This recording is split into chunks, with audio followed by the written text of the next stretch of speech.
Hi ಎಲ್ಲ friends, ಎಲ್ಲರಿಗೂ ನಮಸ್ಕಾರ. ಬೆಳಗಿನ ಶುಭೋದಯ. ಎಲ್ಲರೂ ಹೇಗಿದ್ದೀರಾ? ಚೆನ್ನಾಗಿದ್ದೀರಾ ಅನ್ಕೊಳ್ತೀನಿ. ನಾನು ಕೂಡ ಸೂಪರ್ ಆಗಿದ್ದೀನಿ. ಬನ್ನಿ ಇವತ್ತಿನ ಬ್ಲಾಗ್ನ ಸ್ಟಾರ್ಟ್ ಮಾಡೋಣ. ಇವತ್ತಿನ ಬ್ಲಾಗು 10:30 ಆಗಿದೆ, ಇವಾಗ ಸ್ಟಾರ್ಟ್ ಮಾಡ್ತಾ ಇದ್ದೀನಿ. ಹಾಗೆ ಇನ್ನು ಚಾನಲ್ ಯಾರೆಲ್ಲ ಸಬ್ಸ್ಕ್ರೈಬ್ ಮಾಡ್ಕೊಂಡಿಲ್ಲ ಸಬ್ಸ್ಕ್ರೈಬ್ ಮಾಡ್ಕೊಳ್ಳಿ. ಪಕ್ಕದಲ್ಲಿರೋ ಬೆಲ್ ಐಕಾನ್ ಅಂತ ಆಲ್ ಅಂತ ಸೆಲೆಕ್ಟ್ ಮಾಡ್ಕೊಳ್ಳಿ. ನಾವು ಹಾಕೋ ವಿಡಿಯೋದು ನೋಟಿಫಿಕೇಶನ್ ಬರುತ್ತೆ. ಹಾಗೆ ನಿಮ್ಗೆ ಏನಾದರೂ ಈ ವಿಡಿಯೋ ಇಷ್ಟ ಆದರೆ ಲೈಕ್ ಮಾಡಿ, ಶೇರ್ ಮಾಡಿ, ಕಮೆಂಟ್ ಮಾಡಿ.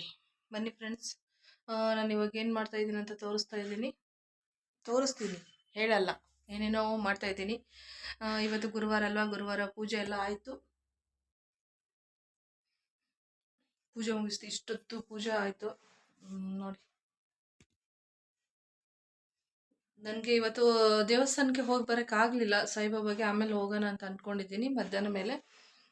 ಯಾಕಂದರೆ ಎದ್ದಿದ್ದು ಸ್ವಲ್ಪ ಲೇಟ್ ಆಯಿತು. ಪೂಜೆ ನಾನು ಮಾಡೋಕೆ ಕುತ್ಕೊಂಡ್ಬಿಟ್ರೆ, ಭಾಗ್ಯ ಮಾಡಿದ್ರೆ ಬೇಗ ಮಾಡಿಬಿಡ್ತಾಳೆ. ನಾನು ಮಾಡೋಕೆ ಕುತ್ಕೊಂಡ್ಬಿಟ್ರೆ ನನಗೆ 2 ಅವರ್ ಬೇಕು ನೋಡಿ. 9 ಗಂಟೆನೋ 8:30 ಕುತ್ಕೊಂಡಿದ್ದೀನಿ. 8:30 ಇಲ್ಲ, 9 ಗಂಟೆ ಕುತ್ಕೊಂಡಿದ್ದೀನಿ ಪೂಜೆ ಮಾಡೋಕ್ಕೆ. 10:30 ಆಯಿತು. ಇಷ್ಟೊತ್ತು ಪೂಜೆ ಆಯಿತು. 1.5 ಅವರ್ ಟೈಮ್ ತೊಗೋತು ನನಗೆ. ಪೂಜೆ ಮಾಡೋದಂದರೆ ನನಗೆ ಅರ್ಜೆಂಟ್ ಬೇಗ ಬೇಗ ಎಲ್ಲ ಮಾಡೋಕ್ಕಾಗಲ್ಲ. ಪೂಜೆ ಮಾಡಿದ್ರೆ ಆರಾಮಾಗಿ ನಿಧಾನವಾಗಿ ಮಾಡಬೇಕು. ತುಂಬ ಅವಸರ ಅಂದರೆ ನನಗೆ ಇಷ್ಟ ಆಗಲ್ಲ.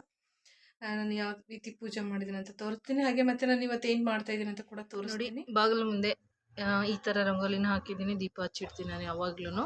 ಇಲ್ಲಿ ಈ ರೀತಿನ ಪೂಜೆ ಮಾಡ್ಕೊಂಡಿದ್ದೀನಿ. ದಾನಮ್ಮ ಇದು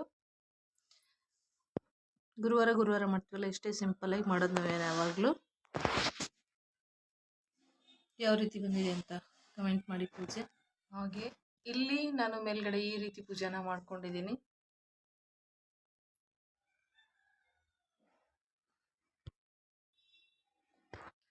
ಇದು ವರಮಹಾಲಕ್ಷ್ಮಿ ಪೂಜೆಗಂತ ತೊಗೊಂಬಂದಿದ್ನಲ್ಲ, ಎತ್ತಿಟ್ಬಿಟ್ಟಿದ್ದೆ. ದೇವ್ರ ಮುಖನ ಎತ್ತಿಟ್ರೆ ಏನು ಚೆನ್ನಾಗಿರುತ್ತೆ. ಅದು ಪೂಜೆ ಮಾಡ್ತಾ ಇದ್ರೇ ಚೆನ್ನಾಗಿ ಅನ್ನಿಸ್ತು. ಹೋದ ಗುರುವಾರನೇ ಮಾಡೋಣ ಅಂದ್ಕೊಂಡಿದ್ದೆ, ಟೈಮ್ ಇರಲಿಲ್ಲ. ಭಾಗ್ಯನಿಗೆ ಲೇಟ್ ಆಗುತ್ತೆ ಸ್ಕೂಲ್ಗೆ ಅಂತ ಹಾಗೆ ಕಳಿಸ್ಬಿಟ್ಟೆ. ಗುರುವಾರ ಭಾಗ್ಯನೇ ಪೂಜೆ ಮಾಡಿದ್ಲಲ್ವ, ಹಾಗಾಗಿ ಅವಳಿಗೆ ಲೇಟ್ ಆಗುತ್ತೆ ಅಂತ ಬೇಗ ಮಾಡ್ಕೊಂಡು ಹೋದ್ಲು. ನಾನು ಇಷ್ಟೋ ತನಕ ಎಲ್ಲ ರೆಡಿ ಮಾಡಿಕೊಂಡು ಪೂಜೆಗೆಲ್ಲ ರೆಡಿ ಮಾಡಿ ಇಷ್ಟೋ ತನಕ ಆಯಿತು. ಅದಕ್ಕೆ ಇನ್ಮೇಲೆ ಹೀಗೆ ಇಟ್ಟು ಪೂಜೆ ಮಾಡೋಣ ಅಂತ ಈ ರೀತಿ ಎಲ್ಲ ನಾನು ಪೂಜೆನ ಮಾಡಿದ್ದೀನಿ. ನನಗೆ ಜಾಸ್ತಿ ಏನು ಕೆಲಸ ಮಾಡೋಕ್ಕೆ ಇಷ್ಟ ಅಂದರೆ ಪೂಜೆ ಮತ್ತು ಅಡುಗೆ, ಅದೆರಡು ಮಾಡೋಕ್ಕೆ ತುಂಬ ಇಷ್ಟ. ಮಿಕ್ಕಿದ ಕೆಲಸ ಎಲ್ಲ ಅಷ್ಟು ಇಷ್ಟ ಆಗಲ್ಲ ನನಗೆ. ಇದೆರಡು ಮಾತ್ರ ಮಾಡೋಕ್ಕೆ ತುಂಬಾ ಇಷ್ಟ ಆಗುತ್ತೆ ನನಗೆ. ನೋಡಿದ್ರಲ್ಲ ಎಷ್ಟು ಪೂಜೆ ಆಗಿದೆ. ಗ್ಯಾಸ್ ಕಡೆ ಬಂದರೆ ಎಲ್ಲ ಹರಡ್ಕೊಂಡು ಇಟ್ಕೊಂಡಿದ್ದೀನಿ, ಏನೋ ಮಾಡಬೇಕು ಅಂತ. ಇದನ್ನೇನಾದರೂ ಕರೆಕ್ಟಾಗಿ ಬಂದರೆ ಮತ್ತೆ ಅದ್ರ ರೆಸಿಪಿನ ಮಾಡಿ ಹಾಕ್ತೀನಿ. ಇವಾಗ ಟ್ರೈ ಮಾಡ್ತಾಯಿದ್ದೀನಿ ಅಷ್ಟೇ. ನನ್ನ ಪ್ರಕಾರ ನಾನೆಲ್ಲೂ ನೋಡಿಲ್ಲ, ಹಾಗೆ ಮತ್ತೆ ಯಾವತ್ತೂ ಮಾಡಿಲ್ಲ. ಆದರೆ ಇವತ್ತು ಮಾಡ್ತಾಯಿದ್ದೀನಿ. ಇದು ಯಾವ ರೀತಿ ಬರುತ್ತೆ, ಇದು ಹೆಂಗಿರುತ್ತೆ ಅಂತ ನಾನು ನಿಮಗೆ ಆಮೇಲೆ ಹೇಳ್ತೀನಿ. ತಿಂದ್ಬಿಟ್ಟು ಮಾಡಿ. ಎಲ್ಲ ರೆಡಿ ಮಾಡಿ ಇಟ್ಕೊಂಡಿದ್ದೀನಿ. ನಾನು ಸೌತೆಕಾಯಿ ಕಟ್ ಮಾಡಬೇಕು. ಇದು ಗ್ರೀನ್ ಚಟ್ನಿ ಮಾಡ್ಕೊಂಡಿದ್ದೀನಿ. ಇದಕ್ಕೇನು ಹಾಕಿದ್ದೀನಿ ಅಂದರೆ ಕೊತ್ತಂಬರಿ, 1-2 ಹಸಿಮೆಣಸಿನ್ಕಾಯಿ ಮತ್ತು ಸೌತೆಕಾಯಿ, 1-2 ಹೆಸರು ಬೆಳ್ಳುಳ್ಳಿ ಹಾಕಿದ್ದೀನಿ. ಇಷ್ಟು ಹಾಕ್ಕೊಂಡು ಇದು ರುಬ್ಕೊಂಡಿದ್ದೀನಿ. ಚಟ್ನಿ ಒಳ್ಳೆ ಘಮ ಬರ್ತಾ ಇದೆ. ಈ ರೀತಿ ಬಂದಿದೆ ನೋಡಿ ಚಟ್ನಿ, ತುಂಬ ಚೆನ್ನಾಗಿದೆ. ಇವಾಗ ಇದನ್ನ ಏನು ಮಾಡ್ತಾ ಇದ್ದೀನಿ ಅಂತ ನಾನು ಹೇಳಲ್ಲ, ತೋರಿಸ್ತೀನಿ ನೋಡಿ. ಬ್ರೆಡ್ಡು ಈ ರೀತಿ ಎಲ್ಲ ಹರಡ್ಕೊಂಡು ಇಟ್ಕೊಂಡಿದ್ದೀನಿ. ಮತ್ತು ನಾನಿಲ್ಲಿ ಎಲೆಕೋಸು ಕೂಡ ತೊಗೊಂಡಿದ್ದೀನಿ. ಎಲೆಕೋಸು ಅದಷ್ಟು ಚೆನ್ನಾಗಿರುತ್ತೆ, ಹಾಗಾಗಿ ಈ ರೀತಿ ಕಟ್ ಮಾಡಿಕೊಂಡು ಎಲೆಕೋಸನ್ನ ತೊಗೋತಾ ಇದ್ದೀನಿ. ಚಿಕ್ಕದಾಗಿರೋದನ್ನ ತರಿಸ್ಕೊಂಡಿದ್ದೆ ನಾನು ಅದಕ್ಕೆ ಅಂತ. ಅದು ಮೊನ್ನೆನೇ ಮಾಡಬೇಕಾಗಿತ್ತು, ಮಾಡೋಕ್ಕಾಗಲಿಲ್ಲ. ಹಾಗಾಗಿ ಇವತ್ತು ಮತ್ತೆ ಬ್ರೆಡ್ ತರಿಸಿ ರೆಡಿ ಮಾಡ್ತಾಯಿದ್ದೆ. ಇವತ್ತಲ್ಲ, ಮೊನ್ನೆನೇ ತೊಗೊಂಬಂದ್ರು ಬ್ರೆಡ್ಡು. ಇದಕ್ಕೋಸ್ಕರ ಅಂತಲೇ ನಾನು ಎತ್ತಿಟ್ಟಿದ್ದೆ. ಈ ರೀತಿ ಇವಾಗ ಬ್ರೆಡ್ ಇದೆಯಲ್ವಾ, ಈ ರೀತಿ ಕಟ್ ಮಾಡ್ಕೋಬೇಕು. ಸೆಂಟ್ರಲ್ ಈ ರೀತಿ ಕಟ್ ಮಾಡ್ಕೊಳ್ಳಿ. ನಾನು ಮಾಮೂಲಿ ಬ್ರೆಡ್ಡೇ ತೊಗೊಂಡಿದ್ದೀನಿ, ಬರ್ಗರ್ ಬ್ರೆಡ್ ಏನು ತೊಗೊಂಡಿಲ್ಲ, ಮಾಮೂಲಿ ಬ್ರೆಡ್ಡೇ ತೊಗೊಂಡಿದ್ದೀನಿ. ಇದಕ್ಕೆ ಬೆಣ್ಣೆ ತುಪ್ಪ ಎಲ್ಲ ಹಚ್ಚಬೇಕು, ಅದೆಲ್ಲ ಯಾವುದೂ ಇಲ್ಲ ಸದ್ಯಕ್ಕೆ ಇವಾಗ. ಯಾಕಂದರೆ ಟ್ರೈ ಮಾಡೋಕ್ಕೆ ಈಗ ನಾವಿಲ್ಲಿ ಎಣ್ಣೆನೇ ಬಳಸ್ತಾ ಇದ್ದೀವಿ. ಫಸ್ಟ್ ಟೈಮ್ ಮಾಡ್ತಾ ಇದ್ದೀನಿ. ತವ ಕಾದಿದೆ, ಚೆನ್ನಾಗಿ ಬಿಸಿ ಮಾಡ್ಕೊಳ್ಳೋಣ. ಹಾಗೆ ಇವೆಲ್ಲ ಕೂಡ ಕಟ್ ಮಾಡ್ಕೋಬೇಕು.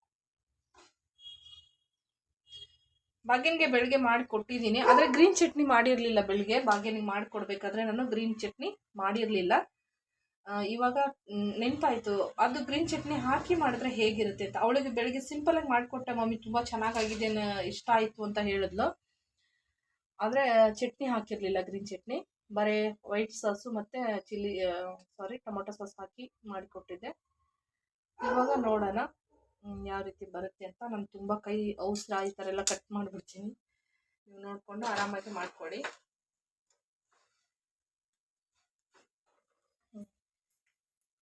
ಈ ರೀತಿ ಸಾಸ್ ಸಿಗುತ್ತೆ. ಇದು ಬರ್ಗರ್ಗೆ ಅಂತ ಇದೆ ನೋಡಿ. ಇದು 40 ರೂಪಾಯಿ ಪ್ಯಾಕೆಟ್. ಇದು ಬಾಟ್ಲು ಬೇಕಾದರೂ ಇದೆ ನಿಮಗೆ, ಬಾಟಲು ಸಿಗುತ್ತೆ. ಅದು 84 ರೂಪಾಯಿನೂ ಇದೆ.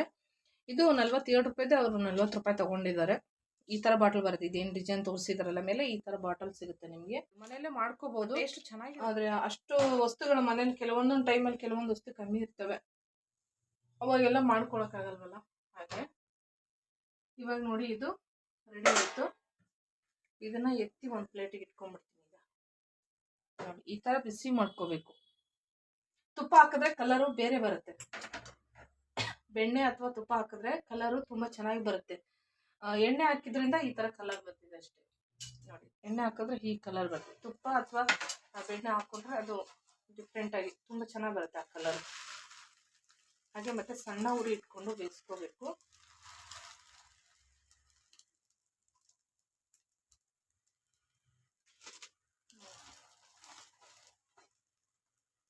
ಇವಾಗ ನೋಡಿ, 2 ಬ್ರೆಡನ್ನು ನಾನು ಪೀಸ್ ಮಾಡ್ಕೊಂಡಿದ್ರೆ 4 ಆಗಿದೆ. ಅದು 2 ಇವಾಗ ನಾನು ರೆಡಿ ಮಾಡ್ಕೊತೀನಿ. ಇನ್ನೆರಡು ಆಮೇಲೆ ಮಾಡ್ತೀನಿ. ಅವರು ಹೊರಗಡೆ ಹೋಗಿದ್ದಾರೆ ನಮ್ಮ ಮನೆಯವರು. ಅವ್ರು ಬಂದಮೇಲೆ ಅವ್ರಿಗೆ ಆಮೇಲೆ ಮಾಡಿಕೊಡ್ತೀನಿ. ಮಾಡು ಅಂತ ಹೇಳ್ತಾರೆ, ನಾನು ಕರೆಕ್ಟ್ ಮಾಡೋ ಟೈಮಲ್ಲೇ ಹೊರಗಡೆ ಹೋಗ್ಬಿಡ್ತಾರೆ, ಯಾವಾಗಲೂ ಹಾಗೆ. ಇವಾಗ ಇದಕ್ಕೆ ಫಸ್ಟು ಗ್ರೀನ್ ಚಟ್ನಿ. ಖಾರ ಹೇಗಿದೆ ಅಂತ ಗೊತ್ತಿಲ್ಲ. ಮೆಣಸಿನ್ಕಾಯಿ ಅಂತೂ ತುಂಬ ಕಡಕ್ಕಾಗಿತ್ತು. 4ಕ್ಕೂ ಸ್ವಲ್ಪ ಸ್ವಲ್ಪ ಹಾಕೋತೀನಿ.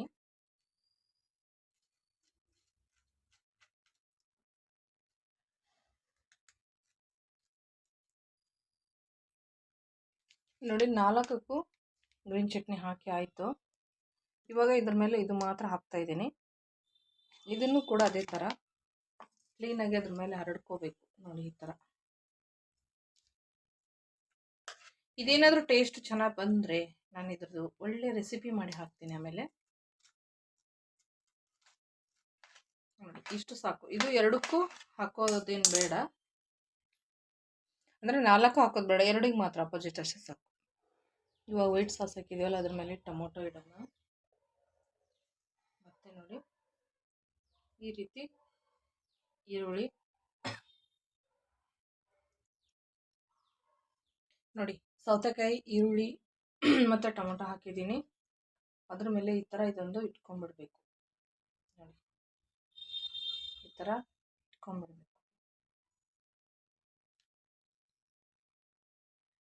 ಇಲ್ಲಾಂದರೆ ಇದು ಕೆಳಗಡೆ ಇಟ್ಕೊಂಡು ಇದ್ರ ಮೇಲೆ ಕೂಡ ಇಟ್ಕೋಬೋದು. ಈ ರೀತಿ ಇಟ್ಕೋಬೋದು, ಚೆನ್ನಾಗಿರುತ್ತೆ. ಇವಾಗ ಅದಕ್ಕಿಂತ ಮುಂಚೆ ಇದಕ್ಕೆ ಸಾಸ್ ಹಾಕೊಂಡ್ಬಿಡ್ತೀನಿ.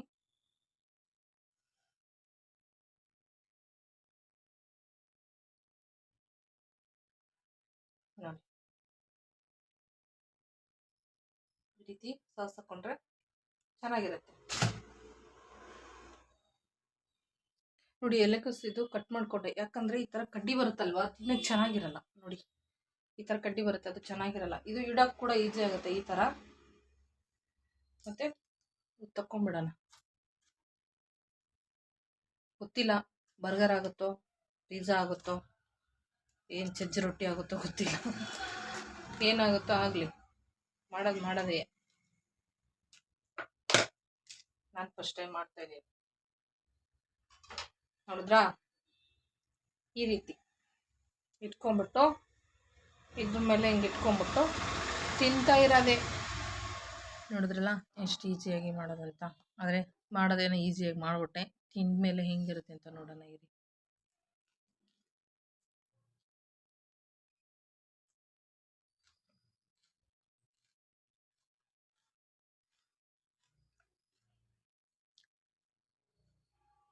ಸೂಪರಾಗಿದೆ. ನಾನು ಅನ್ಕೊಂಡಿರ್ಲಿಲ್ಲ.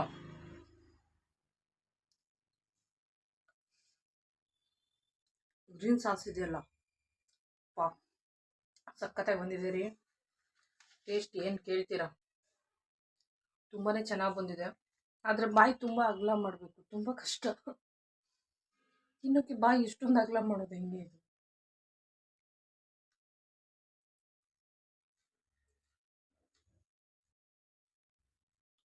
ಟ್ರೈ ಮಾಡಿ ಖಂಡಿತ. ಇನ್ನೊಂದ್ಸತಿ ಇದ್ರ ರೆಸಿಪಿ ಹಾಕ್ತೀನಿ.